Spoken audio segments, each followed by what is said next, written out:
press the bell icon on the YouTube app and never miss an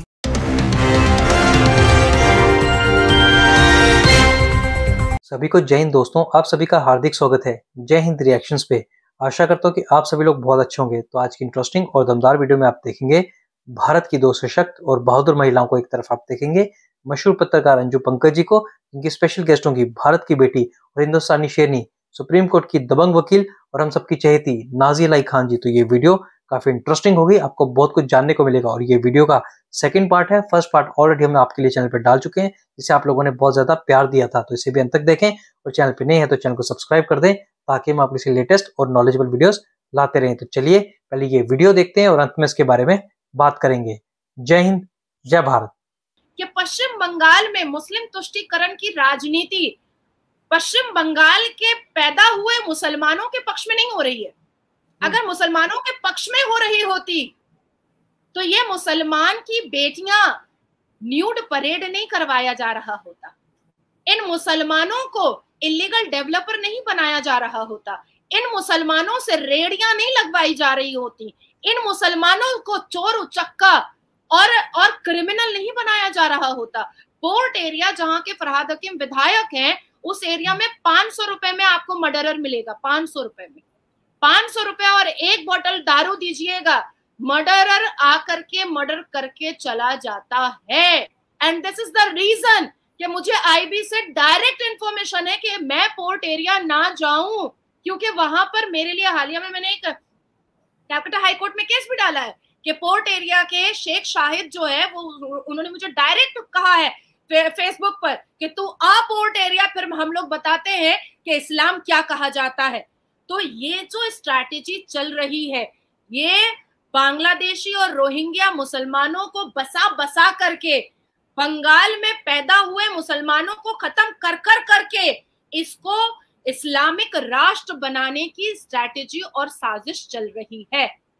Nazia जी, फरहाद हकीम को देखिए क्या कहा उसने उस भाषण में, जिस प्रतियोगिता में वो था, कि जब टोपी वाले सिर बहुत ज्यादा दिखते हैं तो ताकत का एहसास होता है और अपनी ताकत दिखाओ, इसलिए उनको दावत इस्लाम दो कि वो इस तरफ आए, उनको मनाओ ताकि जन्नत के दरवाजे खुले।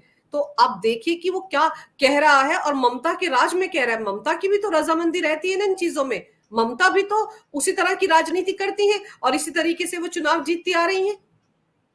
देखिए अंजू जी, हमारा पूरा अधिकार और हमारा पावर होता है कि हम अपने बच्चों को कंट्रोल कर सके, जिस ऑफिस में हम काम करते हैं उस ऑफिस के स्टाफ को हम कंट्रोल कर सके।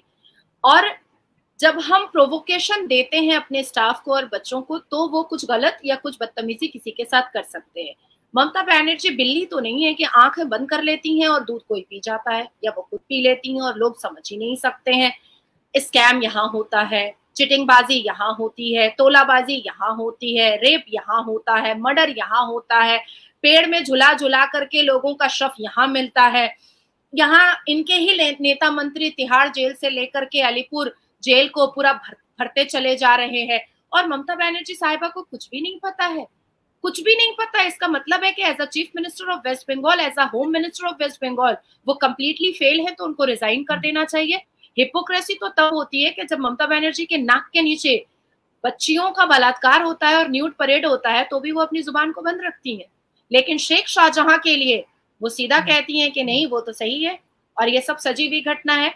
नासिर खान कादर खान के लिए वो सीधा अपनी टिप्पणियां रखती हैं कि नहीं ये तो सही है, वो ये सजी हुई घटना है। तो आखिर हमीदुल रहमान ने जो घोषणा किया कि ये शरिया कानून वाला राज्य है, तो उस पर तो ममता बनर्जी का कोई ट्वीट नहीं आया, उस पर तो ममता बनर्जी ने कोई आवेग नहीं दिखाया, कोई इमोशन नहीं दिखाया या अपना कोई स्टेटमेंट नहीं दिया। उस पर ममता बनर्जी ने तो उसको रेस्टिकेट नहीं किया। तो आपको क्या लगता है कि फरहाद हकीम के इस बात पर क्या वो उसको सस्पेंड करेंगी या उस पर कोई कार्रवाई करेंगी? कतई नहीं करेंगी। आज मुझे नेशनल न्यूज चैनल पर MIM के दानिश साहब कह रहे थे कि मैं टूल किट हूँ, भारतीय जनता पार्टी के पेड एजेंट हूँ। मैंने उनसे साफ लफ्जों में पूछा कि आपके कर्ता धर्ता और आपके लीडर साहब मुस्लिम इत्तेहादुल मुस्लिमीन जो हिंदू विरोधी पार्टी बना करके रखे हैं और मुस्लिम महिला विरोधी पार्टी बना करके रखे हैं, 18वीं लोकसभा के शपथ समारोह में फलस्तीन की जय जयकार कर रहे थे, और फरहाद हकीम साहब प्रोवोकेशन दे रहे हैं कन्वर्शन को। तो इसका मतलब मैं ये क्यों ना समझ लूं कि ये सारे के सारे जो संविधान का विरोध कर रहे हैं, जो भारत का विरोध कर रहे हैं, इस राष्ट्र का विरोध कर रहे हैं, इसका मतलब है कि ये पेड एजेंट है पाकिस्तान के। इसका मतलब तो मुझे ये समझना चाहिए कि ये लोग पेड एजेंट है, क्योंकि संविधान की बात करके, इस राष्ट्र की बात करके, इस देश की मेजॉरिटी के पक्ष में बात करके किसी एक धर्म को आघात पहुंचाने वाले के खिलाफ बात करना अगर पेड एजेंट वाला होता है, तो मुझे लगता है कि जो संविधान के विरोध में काम कर रहा है और भारत के विरोध में काम कर रहा है, जो अफजल गुरु का नारा लगाता है और फलस्तीन का नारा लगाता है, जो कन्वर्शन को प्रोवोकेशन देता है, वो तो फिर पाकिस्तान का ही टूल किट हो सकता है, इसके अलावा तो और कुछ नहीं हो सकता है। और ताजुब की बात यह है नाजिया जी कि इंडी गठबंधन के सभी सांसदों ने इस बार हाथ में लाल रंग की कॉपी ली हुई थी संविधान की, तब शपथ लिया था। अगर संविधान को मानते हैं तो फिरहाद हकीम की बातों पर तो रिएक्शन होना चाहिए, उनको तो अंदर डालना चाहिए, क्योंकि वो तो संविधान के खिलाफ बात कर रहे हैं। संविधान में तो नहीं लिखा है ना कि आप दूसरे शख्स को अपने धर्म में लाने के लिए जोर जबरदस्ती करें। अब आप देखिए झारखंड हाईकोर्ट ने भी इसी तरफ इशारा किया है। झारखंड और बंगाल की सीमा के साथ जो इलाके लगते हैं, वहां के आदिवासी लोगों का कन्वर्शन बड़े पैमाने पर हो रहा है, और उन्होंने कहा कि अगर इसी रफ्तार से होता रहा तो बहुसंख्यक एक दिन अल्पसंख्यक बन जाएंगे इसी देश में। देखिए, मैं आपको इसको और क्लियर तरीके से बता देती हूँ। जिस ऑल इंडिया कुरानिक प्रतियोगिता में फरहाद हकीम ने हिस्सा लिया था, सबसे पहले तो उनको एक कुरान गिफ्ट किया गया था, अल कुरान, और मक्का के एक डेमो के साथ उसके अंदर किया गया था, और उन्होंने अपने सिक्योरिटी गार्ड को वो अल कुरान दिया था। अब क्या पता कि वो सिक्योरिटी गार्ड हिंदू होगा, क्या पता कि वो वजू में होगा कि नहीं होगा, क्योंकि जिस हिसाब से वो जूता चप्पल पहन करके अल कुरान की किताब को उठा रहा था, उससे तो नहीं समझ में आता है, क्योंकि जूता पहन करके हम अल कुरान की किताब को हम नहीं टच कर सकते हैं। हमारे देश में कुछ ऐसे मुसलमान हैं जो संवैधानिक पद पर बैठ करके इस्लाम को एज अ रिलीजन नहीं बल्कि एज अ वेपन इस्तेमाल कर रहे हैं।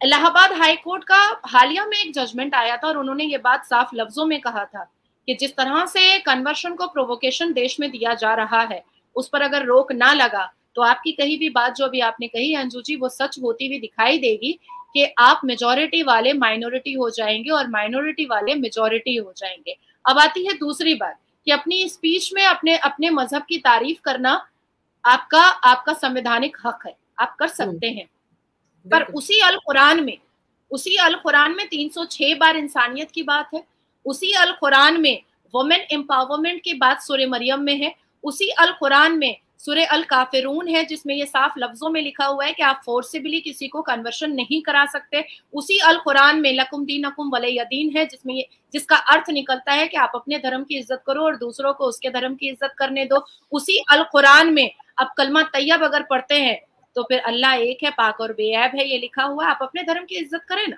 बिल्कुल करें, और नारे तकबीर अल्लाहू अकबर का नारा आप जरूर लगाएं, बिल्कुल लगाएं, लेकिन संवैधानिक मुसलमान बन करके लगाएं।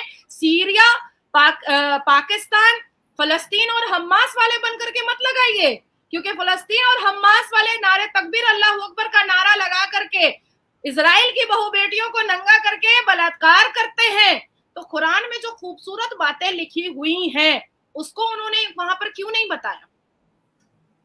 आपने अल-तखय्या की बात बता दी, आपने दाई की बात बता दी, आपने जिहाद की बात बता दी, आपने जजिया की बात बता दी, आपने मॉडर्न जजिया की बात बताई, लेकिन आपने कुरान के पहले वर्ड इकरा की बात नहीं बताई, जिसमें लाखों करोड़ों जो मुसलमान वहां पर दाढ़ी टोपी वाले बैठे हुए थे, उनको यह पता होना चाहिए था कि अल कुरान ने हमें यह हक दिया है कि मुसलमान बेटियां भी बराबर से शिक्षित हो और वो अपने पीठ पर पंख लगा करके जो बनना चाहे वो बने, उनको हिजाब में आप नहीं बंद कर सकते। ये क्यों नहीं सिखाया फरहाद हकीम ने? कैबिनेट स्तर का मंत्री इस तरह की बातें बार बार बोले नाजिया जी, तो अपने आप में शक पैदा होता है कि ममता बनर्जी भी इस साजिश में शामिल। नाजिया जी, आपने जो ये तमाम जानकारी मेरे दर्शकों को दी कि कितने खतरनाक इरादे फरहाद हकीम के, किस तरह की बातें वो करते हैं, कैसे दोगलेपन के शिकार हैं, लेकिन ममता बनर्जी भी कहीं ना कहीं इस साजिश में शामिल है और जवाब उनको देना चाहिए। ममता बनर्जी को सामने आके कोई ना कोई स्टेटमेंट देना चाहिए जिससे पता चले कि वो कितना इत्तेफाक रखती हैं अपने कैबिनेट मिनिस्टर से। लेकिन ये वोट बैंक की राजनीति है और ममता भी जानती है कि फरहाद हकीम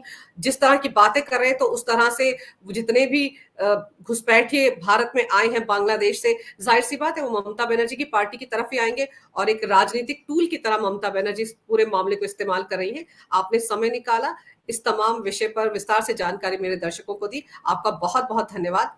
नमस्कार, भारत माता की जय हो, वंदे मातरम और जय श्री राम।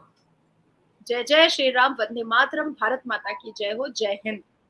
जय हिंद। दोस्तों आशा करता हूँ कि वीडियो को आपने अंत तक देखा होगा और हमेशा की तरह नाजिया अलाई खान जी और अंजू पंकज जी का ये पूरा डिस्कशन आपको काफी पसंद आया होगा और इस वीडियो में आपको बहुत कुछ जानने को मिला होगा, जहाँ पे आपने देखा नाजिया खान जी ने पूरी साजिश को एक्सपोज किया कि कैसे बांग्लादेशी आके भारत में कन्वर्जेंस करवा रहे हैं और जबरदस्ती लोगों का धर्म परिवर्तन करवा रहे हैं। तो इसके बारे में आपके क्या विचार हैं? आप अपने विचार हमें कमेंट सेक्शन में लिखकर जरूर बताएं और एक बार फिर चैनल पे नए हैं तो चैनल को सब्सक्राइब कर दें ताकि हम आपके लेटेस्ट इंटरेस्टिंग और नॉलेजेबल वीडियोस लाते रहें। तो चलिए फिर मिलेंगे ऐसी किसी इंपॉर्टेंट और दमदार वीडियो में, तब तक अपना ध्यान रखिए। जय हिंद, जय भारत।